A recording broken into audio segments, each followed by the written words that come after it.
got another 2 miles on the Glen, then swing back to base. This storm is getting worse. Copy that. Plowing snow, that's the daily life of former F-15E pilot in 30,000 feet to 25 miles an hour. From supersonic speed to 3 meters of visibility.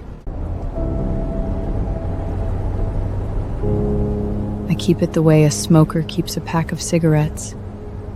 You know you'll never go back, but you can't let it go.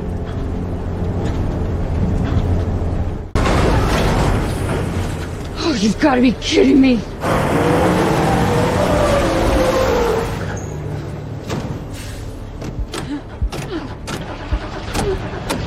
Damn it! National Weather Service has upgraded the winter storm warning to a blizzard warning for the Anchorage Bowl and surrounding areas. All non-emergency vehicles are advised to remain off the roads. This is a life-threatening situation. Perfect. Just perfect. 18 months ago, I could call in an entire carrier strike group. Now I've got no signal and a dead engine. Maybe this is how a Valkyrie ends. Frozen in an Alaskan blizzard. No witnesses.